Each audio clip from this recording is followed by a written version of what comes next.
Monsignor Moraglia, un ringraziamento speciale da parte della Federazione Veneta delle Banche di Credito Cooperativo, da parte di tutto il movimento, la Federazione Nazionale, per questa disponibilità all'intervista di oggi, che appunto trasmetteremo in occasione del convegno che avremo venerdì prossimo, il 25 ottobre, al Teatro Verdi di Padova, per commemorare i 130 anni dalla fondazione della prima Cassa Rurale in Italia, che è avvenuta appunto nel 1883 a Loreggia, in provincia di Padova. Per noi un anniversario molto importante, significativo, perché appunto da lì, dal territorio padovano, nasce questa grandissima esperienza delle banche di credito cooperativo italiane. Quello che appunto siamo onorati di chiederle oggi è una riflessione su questo modello cooperativo e alla luce appunto delle radici cattoliche, cristiane cattoliche e radici laiche del nostro movimento, ecco, cosa poter dire alla modernità? Ma io penso che questa esperienza, che ha una storia di 130 anni, sia attualissima perché riesce a coniugare le esigenze del territorio, il rapporto diretto tra le persone che si uniscono in cooperazione e soprattutto un volto etico della economia. Tante difficoltà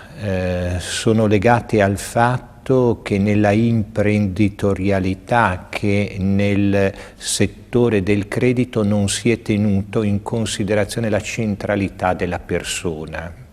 In realtà l'esperienza del credito cooperativo invece ci dice che tutto nasce da un rapporto con un territorio tenuto vivo, desto, da presenze che sono operatrici in questo territorio, e quindi un credito etico che dà a chi veramente rischia poi in proprio una azione imprenditoriale.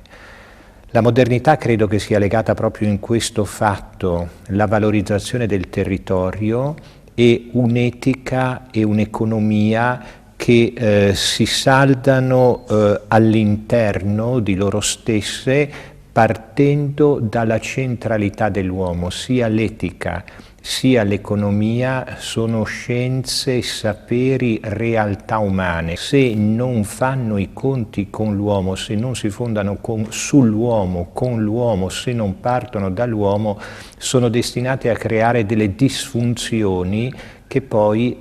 alla resa dei conti anche del mercato risultano difettose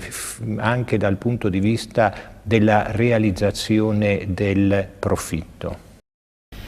Difficile fare banca in questo momento, difficile essere vicini ai territori come si vorrebbe invece esserlo, perché una serie di normative sempre più stringenti, sempre più rigorose, costringe anche le banche, anche gli istituti di credito a rivedere le politiche di erogazione del credito. Quale messaggio possiamo dare? Ma penso invece che un'etica dal volto umano, una economia che si fonda sulla persona, l'esperienza del credito cooperativo sia attualissima proprio per quello che lei accennava prima. Questa alleanza tra il territorio e la centralità della persona, questa comprensione che il mercato non è un assoluto, ma il mercato è un mezzo verso un fine, credo che siano i grandi fari. Poi quando ci si addentra all'interno delle leggi anche doverose per proteggere il credito, per proteggere la trasparenza dei finanziamenti, si entra in una serie di adempimenti tecnici importanti che però debbono avere come riferimento questo grande respiro che ha animato il credito cooperativo, le casse rurali. È molto bello pensare che il nostro Veneto, lei ha parlato di Loreggia, io posso parlare anche di Gambarare, che è invece un paese che appartiene alla diocesi di Venezia, sebbene molto vicino a Padova, è anche una delle prime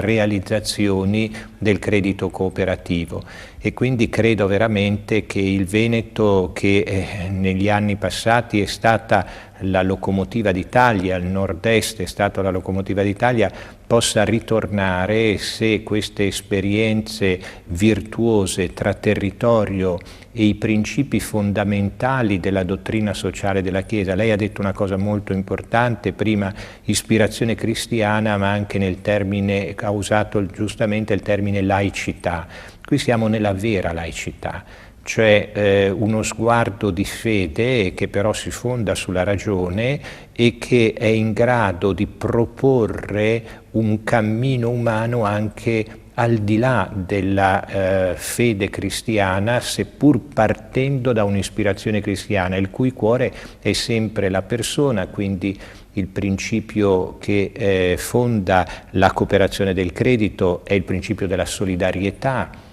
è il principio della sussidiarietà che appartiene al magistero sociale della Chiesa, il principio di partecipazione senza del quale non ci può essere cooperazione. Ecco, penso che il sistema delle cooperative di credito sia veramente una luce che si apre anche in una situazione difficile come la nostra, dove abbiamo visto molte volte per una certa rigidità, per una certa disumanità del mondo del credito, che certe volte anche imprenditori onesti hanno dovuto faticare molto, e molti purtroppo abbiamo dovuto vedere sono venuti anche meno con gesti estremi legati forse non certamente alla loro responsabilità, ma forse anche a una rigidità nel mercato del credito. Cosa dobbiamo dire agli amministratori delle banche di credito cooperativo come progettualità a medio e lungo termine? Ma di credere nella loro storia, di credere nei risultati che hanno ottenuto, nel radicarsi sempre di più nel territorio, sul territorio, sapere anche, seppur molto va verso questo ambito, questo settore, saper curare la località, che non è un localismo negativo, ma è un rapporto col territorio, e credo che anche a livello medio ci possa essere una grande risorsa per il nostro tessuto economico, a partire proprio da un rinnovato modo e per voi ribadito modo di intendere il credito.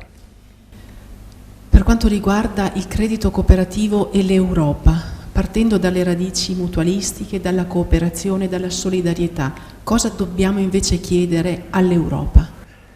Beh, all'Europa dobbiamo chiedere tante cose, perché l'Europa ha fatto tante cose buone, ma ha dimenticato o non ha saputo fare altre scelte fondamentali.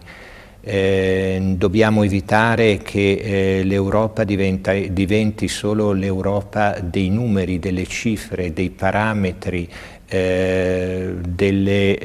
dei progetti virtuosi, non tenendo conto dei vari stati e delle differenze che esistono tra loro.